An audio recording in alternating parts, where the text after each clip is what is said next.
इस बेस पे हमें बोल देना कि ये माओवादी, ये जो माओवादी है ये खालिस्तानी है, इस सेपरेटिस्ट है, इस तरीके से टैग कर करके जेल में डाल दिया जाता है।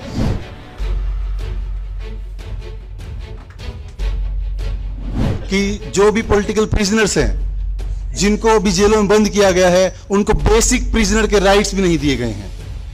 पॉलिटिकल प्रिजनर के राइट्स देना दूर की बात, बेसिक प्रिजनर राइट्स भी नहीं दिए गए हैं। उनकी जो सेहत है वो दिन प्रतिदिन बिगड़ रही है।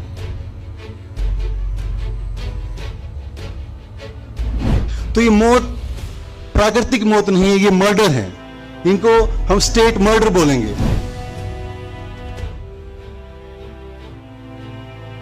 पूरा एंटी-सीए मूवमेंट रहा। एंटी-सीए मूवमेंट में जिस तरीके से विद्यार्थियों ने एक भूमिका निभाई, उसके बाद में अलग अलग करके सैकड़ों लोगों को जेलों के अंदर भर दिया गया है, जिसका मतलब लिस्ट तक नहीं है हम लोगों के पास। इवन मतलब पूरी लिस्ट जुटा पाना ही बहुत मुश्किल है। जिस तरीके से हम बात कर रहे थे अभी पंजाब में, जिस तरीके से बीएसएफ की पावर बढ़ा दी गई है कि वो 75 किलोमीटर अंदर तक उनको अनलिमिटेड पावर्स है। इसी तरीके से वहां पे लोगों के गांव उजाड़ के आदिवासियों के वहां पे पुलिस के कैंप स्टैब्लिश किए जा रहे हैं। जो देश में अलग अलग नेशनलिटीज की स्ट्रगल लड़ी जा रही है, चाहे वो श्रीनगर की लड़ाई हो, और कश्मीर की लड़ाई हो कश्मीरियत के लिए, पंजाब की लड़ाई हो पंजाबियत के लिए, जो स्टेट का इस ब्राह्मणिकल हिंदुत्व फासिस्ट स्टेट का जो आइडिया है, जो इसका ब्राह्मणवादी फासीवादी आइडिया है, उससे हम सहमत नहीं हैं। सिर्फ इस कारण से लोगों की जिंदगियां खराब कर दी जाती हैं। तो जितने भी साथी यहाँ पे आए हैं सबको मेरी तरफ से क्रांतिकारी सलाम। और मैं बताना चाहूंगा, मैं यहाँ पे कैंपेन अगेंस्ट स्टेट रिप्रेशन की तरफ से बात रख रहा हूं।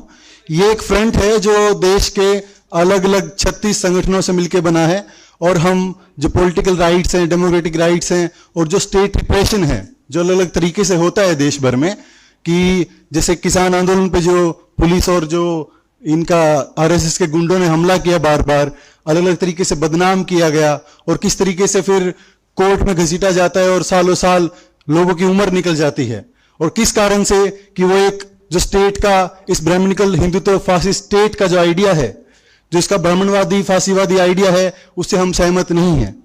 सिर्फ इस कारण से लोगों की जिंदगियां खराब कर दी जाती हैं। मैं कुछ नाम पढ़ूंगा, ये बहुत कम नाम है मतलब, लेकिन ये हमें याद दिलाता है कि किस तरीके से अलग अलग इलाके से लोग स्ट्रगल को लड़ रहे हैं।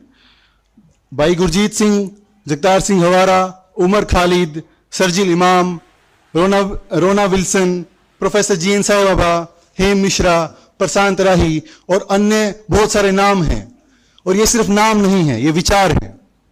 जो देश में अलग अलग नेशनलिटीज की स्ट्रगल लड़ी जा रही है, चाहे वो श्रीनगर की लड़ाई हो कश्मीर की लड़ाई हो कश्मीरियत के लिए, पंजाब की लड़ाई हो पंजाबियत के लिए, नागा के जो लोग लड़ रहे हैं नागालैंड के लिए, या तमिल जो लोग लड़ रहे हैं अपनी तमिल पीपल का स्ट्रगल है वो स्ट्रगल, और जैसे अन्य बहुत सारे स्ट्रगल्स हैं।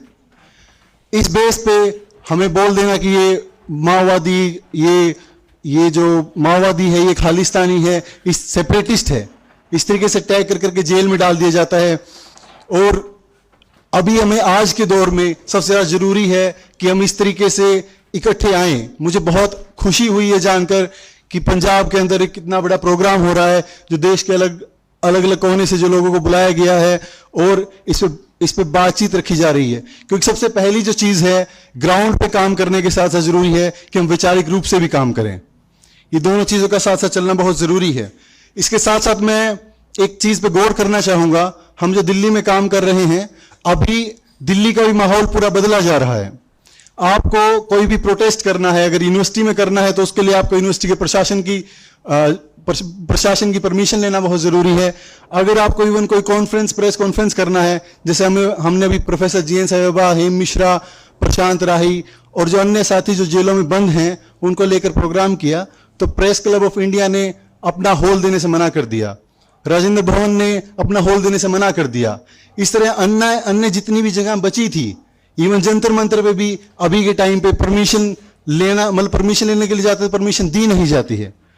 तो जो एक छोटा सा जो एक जगह बची, छोटा स्पेस बचा था हम लोगों के पास, उस स्पेस को भी किस तरीके से खत्म किया जा रहा है, किस तरीके से इन सब जगह पे, सब क्लब पे, जैसे ये जो हॉल है, इस तरीके से जो और हॉल है उनको किस तरीके से नोटिस भेज के इस डेमोक्रेटिक स्पेस को भी किस तरीके से खत्म किया जा रहा है।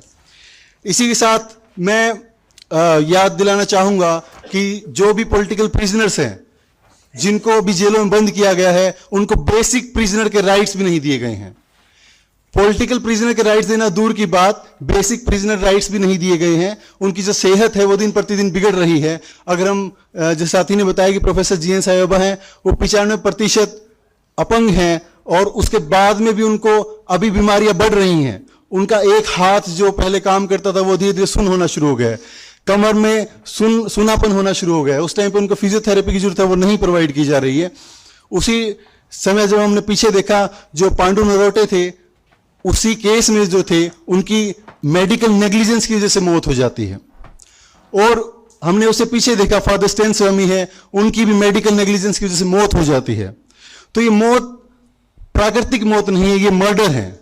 इनको हम स्टेट मर्डर बोलेंगे और इन मर्डर्स के खिलाफ हमें जरूरत है कि हम एकजुटता से आकर के लड़ें। इसके साथ साथ मैं एक बात दोहराना चाहूंगा क्योंकि बहुत जरूरी है जो हमारे जैसे लोग, जैसे मैं खुद एक स्कॉलर हूं, मैं दिल्ली विश्वविद्यालय में पढ़ता हूं, तो हमारे जैसे लोग जो इतनी मुश्किल से वहां तक पहुंचते हैं, जो अलग अलग माइनॉरिटी सेक्शन से पहुंचते हैं, तो उनको एकमात्र सहारा है कि एक फेलोशिप मिलेगी जिससे उनका खर्चा चलेगा। उस खर्चे के सहारे वो अपनी पढ़ाई जारी रखेंगे और अपनी लड़ाई जारी रखेंगे। वो MANF, Maulana Azad fellowship for minority students को बंद कर दिया गया है और अचानक से बंद कर दिया गया है। जो स्टूडेंट्स अभी तक फेलोशिप मिल रही थी उनके लिए भी बंद कर दिया गया है उसको।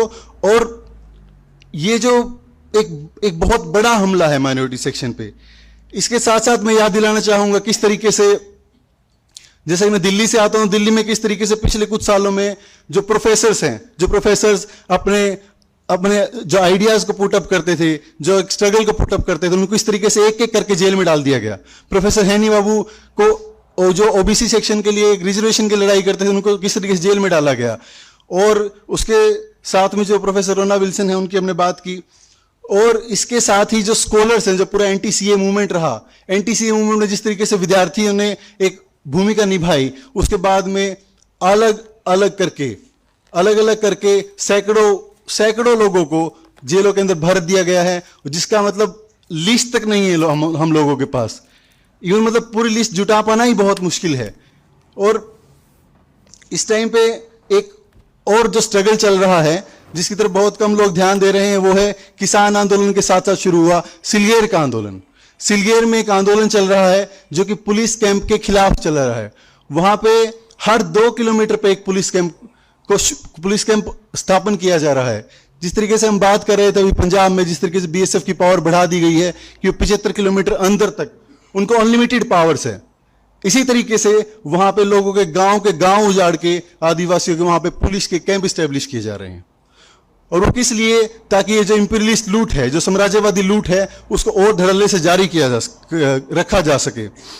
तो मैं यहां से एक ही अपील करूंगा, जब हमारे ऊपर जो आक्रमण है वो एक स्टेट कर रही है, वो ब्राह्मणिकल हिंदुत्व फासिस्ट स्टेट कर रही है, तो हम सब जो अलग अलग कोर्स के लिए लड़ रहे हैं, तो हमें भी इकट्ठे होकर एक मंच पे आकर अपनी लड़ाई को जारी रखना चाहिए। और मैं एक इतनी ही बात कहना चाहूंगा, जीत लड़ते हुए लोगों की।